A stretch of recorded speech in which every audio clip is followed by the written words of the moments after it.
Hey guys, welcome back to the channel. ಮೊದಲನೇದಾಗಿ ನಮ್ಮ ಪಾಲ್ ಮಿನ್ ಅವರ ಬಗ್ಗೆ ಮಾತಾಡೋದಾದ್ರೆ, ರೀಸೆಂಟ್ ಆಗಿ ನಮ್ಮ ಪಾಲ್ ಮಿನ್ ಅವರ ಕಡೆಯಿಂದ ಒಂದು ಟ್ವೀಟ್ ನಮಗೆ ನೋಡೋದಕ್ಕೆ ಸಿಗುತ್ತೆ. It was suppose to be Bron Breakker's night, but Adam Pearce conspired against the vision as did Seth Rollins. Fuck around and find out ಅಂತ ನಮ್ಮ ಪಾಲ್ ಮಿನ್ ಅವರು ಒಂದು ಟ್ವೀಟ್ ನ ಮಾಡಿದ್ದಾರೆ.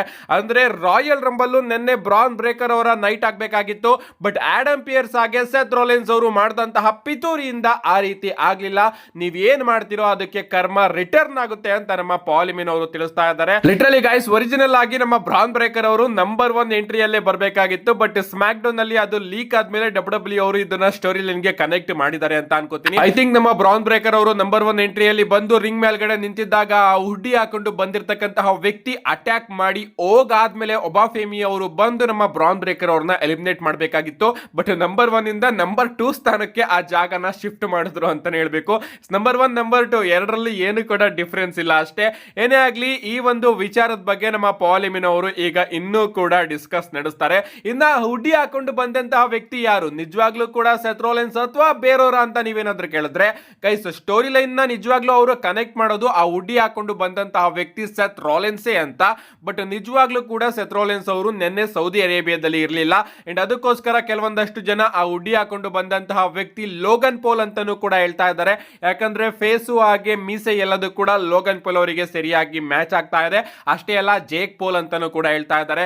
ಜೇಕ್ ಪೋಲ್ ಹಾಗೆ ಲೋಗನ್ ಪೋಲ್ ಸಿಮಿಲಾರಿಟಿ ಇರೋದ್ರಿಂದ ಸೊ ಡಬ್ಲ್ಯೂ ಅವರು Logan pole ಹಾಗೆ ಬೇರೆ ಯಾರನ್ನಾದ್ರೂ ಕೂಡ ಯೂಸ್ ಮಾಡಿರಬಹುದು. ಒಟ್ನಲ್ಲಿ ರಾಯಲ್ ರಂಬಲ್ ಅಲ್ಲಿ ಆ ಒಂದು ಸ್ಪಾಟ್ ಅಲ್ಲಿ ನೋಡೋದಕ್ಕೆ ಸಿಕ್ಕಂತಹ ವ್ಯಕ್ತಿ ಅಂತೂ ಸೆತ್ ರಾಲೆನ್ಸ್ ಅವರು ಅಲ್ಲ. ಬಟ್ ಮುಂದೆ ಸ್ಟೋರಿ ಲೈನ್ ಅಲ್ಲಿ ಅದು ಸೆತ್ ರಾಲೆನ್ಸ್ ಅಂತ ಡಬ್ಲ್ಯೂ ಅವರು ತೋರಿಸೋ ಚಾನ್ಸಸ್ ಇದೆ. ನೆಕ್ಸ್ಟ್ ಅಪ್ಡೇಟ್ ಕಡೆ ಬರೋದಾದ್ರೆ ಇದಿರತಕ್ಕಂಥದ್ದು ಇಂಟರ್ನೆಟ್ ನ ಒಂದು ಫನ್ನಿ ವಿಡಿಯೋ ಬಗ್ಗೆ. ನಿಮ್ಗೆ ಗೊತ್ತಿರಬಹುದು, ವಿಮೆನ್ಸ್ ರಾಯಲ್ ರಂಬಲ್ ಮ್ಯಾಚ್ ಅಲ್ಲಿ ಎಲ್ಲರೂ ಕೂಡ ಬಾಡಿ ಸೂಟ್ ನ ಹಾಕೊಂಡು ಬಂದಿರ್ತಾರೆ ಅಂಡ್ ಎಲ್ಲರೂ ಕೂಡ ವಿಮೆನ್ ಪವರ್ ರೇಂಜರ್ಸ್ ರೀತಿ ಕಾಣಿಸ್ತಾ ಇರ್ತಾರೆ.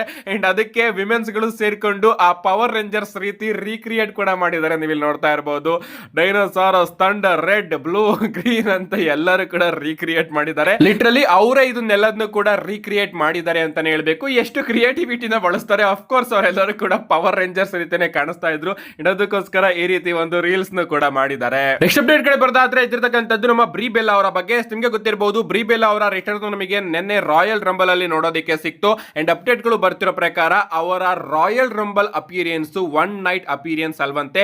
ನಮ್ಮ ಬ್ರಿ ಬೆಲ್ಲಾ ಅವರು ಡಬ್ಲ್ಯೂ ಕಂಪನಿಯಲ್ಲಿ ಒಂದು ಫೈನಲ್ ರನ್ ನ ಕೊಡೋದಕ್ಕೆ ಬಂದಿದ್ದಾರೆ. ಸೊ ಇನ್ ಮುಂದೆ ನಮಗೆ ಬ್ರಿ ಬೆಲ್ಲಾ ಅವರು ಮಂಡೇ ನೈಟ್ ರಾ ಹಾಗೆ ಸ್ಮ್ಯಾಕ್ ಡೌನ್ ಗಳಲ್ಲೂ ಕೂಡ ನಿಕ್ಕಿ ಬೆಲ್ಲಾ ಅವರ ರೀತಿನೇ ನೋಡೋದಕ್ಕೆ ಸಿಗ್ತಾರೆ. ಅಂಡ್ ಡಬ್ಲ್ಯೂ ಕಂಪನಿಯಲ್ಲಿ ಒಂದು ಫೈನಲ್ ರನ್ ನ ಕೊಡ್ತಾರೆ ನಮ್ಮ ನಿಕ್ಕಿ ಬೆಲ್ಲಾ ಹಾಗೆ ಬ್ರಿ ಬೆಲ್ಲಾ ಅವರು ಸೇರ್ಕೊಂಡು. ನೆಕ್ಸ್ಟ್ ಅಪ್ಡೇಟ್ ಕಡೆ ಬರೋದಾದ್ರೆ ಇದಿರತಕ್ಕಂಥದ್ದು ಪವರ್ ಹೌಸ್ ಹಾಪ್ಸ್ ಅವರ ಬಗ್ಗೆ. ನಿಮ್ಗೆ ಗೊತ್ತಿರಬಹುದು, AWS ಸೂಪರ್ ಸ್ಟಾರ್ ಆದಂತಹ ಪವರ್ ಹೌಸ್ ಹಾಪ್ಸ್ ಅವರು ಡಬ್ಲ್ಯೂ ಕಂಪನಿಗೆ ಬರ್ತಾರೆ ಅಂತ ನಾನು ನಿಮಗೆ ತಿಳಿಸಿದ್ದೆ.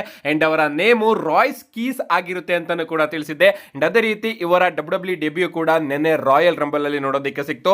ಮೊದಲನೇದಾಗಿ ಪವರ್ ಹೌಸ್ ಹಾಪ್ಸ್ ಅಂತಾನೆ ಬಂದು ಅದೆಲ್ಲದೂ ಕೂಡ ಹೊಡೆದಾಗಿ ರಾಯ್ಸ್ ಕೀಸ್ ಆಗಿ ಈಗ ಇವರು ನಮಗೆ ಡಬ್ಲ್ಯೂ ಅಲ್ಲಿ ನೋಡೋದಕ್ಕೆ ಸಿಕ್ಕಿದ್ದಾರೆ. ಸೊ ಡೆಬ್ಯೂ ಅಂತೂ ರಾಯಲ್ ರಂಬಲ್ ಅಲ್ಲಿ ಮಾಡಿದ್ದಾರೆ. ನೋಡ್ಬೇಕು ಇವರ ಬುಕ್ಕಿಂಗು ಯಾವ ರೀತಿ ಇರುತ್ತೆ ಡಬ್ಲ್ಯೂ ಕಂಪನಿಯಲ್ಲಿ ಅಂತ. ನಮ್ಮ ನೆಕ್ಸ್ಟ್ ಅಂಡ್ ಫೈನಲ್ ಅಪ್ಡೇಟ್ ಕಡೆ ಬರೋದಾದ್ರೆ ಇದಿರತಕ್ಕಂಥದ್ದು ಟ್ರೈಬಲ್ ಚೀಫ್ ರೋಮನ್ ರೈನ್ಸ್ ಅವರ ಬಗ್ಗೆ. ರೋಮನ್ ರೈನ್ಸ್ ಅವರು ರಾಯಲ್ ರಂಬಲ್ ನ ನಿಜವಾಗ್ಲೂ ಕೂಡ ಯಾಕೆ ಗೆದ್ರು, ರಿಯಲ್ ರೀಸನ್ ಈಗ ಹೊರಗಡೆ ಬಂದಿದೆ. ಅಫ್ಕೋರ್ಸ್ ನಮ್ಮ ರೋಮನ್ ರೈನ್ಸ್ ಅವರು ರಾಯಲ್ ರಂಬಲ್ ಗಿಂತ ಮುಂಚೆ ಪ್ಯಾಟ್ ಮೆಕಫಿ ಶೋ ಅಲ್ಲಿ ಬರ್ತಾರೆ. ಅಂಡ್ ಅವರು ಟ್ರಿಪಲ್ ಎಚ್ ಅವರ ಬಗ್ಗೆನೂ ಕೂಡ ಕೆಲವೊಂದಷ್ಟು ಶಾರ್ಟ್ಸ್ ಗಳನ್ನ ತಗೋತಾರೆ. ಅಂಡ್ ಹೇಳ್ತಾರೆ, ನಾನು ಮಯಾಮಿಯಿಂದ ಸೌದಿ ಅರೇಬಿಯಾ ತನಕ ಬರೀ ರಾಯಲ್ ರಂಬಲ್ ಅಲ್ಲಿ ಪಾರ್ಟಿಸಿಪೇಟ್ ಮಾಡೋದಕ್ಕೆ ಬಂದಿಲ್ಲ, ಬದಲಿಗೆ ಗೆಲ್ಲೋದಕ್ಕೆ ಬಂದಿದ್ದೀನಿ ಅಂತ.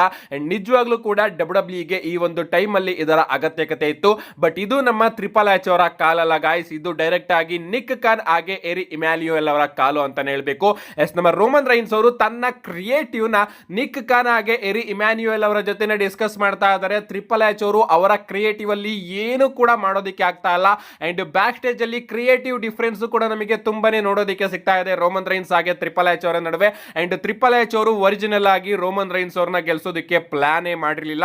ಇದು ಖುದ್ದಾಗಿ ರೋಮನ್ ರೈನ್ಸ್ ಹಾಗೆ ನಿಕ್ ಕಾನ್ ಇವರೆಲ್ಲರ ಡಿಸಿಷನ್ ಅಂತಾನೆ ಹೇಳ್ಬೇಕು. ಅಂಡ್ ಅವರು ಡಿಸಿಷನ್ ನ ತಗೊಂಡಿರೋದಕ್ಕೆ ರೋಮನ್ ರೈನ್ಸ್ ಅವರು ರಾಯಲ್ ರಂಬಲ್ ನ ವಿನ್ ಆಗಿರೋದು. ಅಂಡ್ ಪ್ರಾಬಬ್ಲಿ ರೋಮನ್ ರೈನ್ಸ್ ಅವರು ಈಗ ಸಿಎಂ ಪಂಕ್ ಅವ್ರನ್ನ ಫೇಸ್ ಮಾಡೋದಕ್ಕೆ ಹೋಗ್ತಾರೆ ಅಂತ ಅನ್ಕೋತೀನಿ ರಸಲ್ ಮೇನಿಯಾದಲ್ಲಿ. ಸೊ ಡಬ್ಲ್ಯೂ ಅವರು ಕೋಡಿ ರೋಡ್ಸ್ ಹಾಗೆ ರೋಮನ್ ರೈನ್ಸ್ ಅವರ ಮ್ಯಾಚ್ ನ ಪ್ಲಾನ್ ಮಾಡ್ತಾ ಇತ್ತು. ಬಟ್ ನಮ್ಮ ಟ್ರಿಪಲ್ ಎಚ್ ಅವರಿಗೆ ಕೋಡಿ ರೋಡ್ಸ್ ಅವರು ಗೆಲ್ಬೇಕು ಅಂತ, ಆ ಕಡೆ ಅವ್ರಿಗೆಲ್ಲರಿಗೂ ಕೂಡ ರೋಮನ್ ರೈನ್ಸ್ ಅವರು ಗೆಲ್ಬೇಕು ಅಂತ.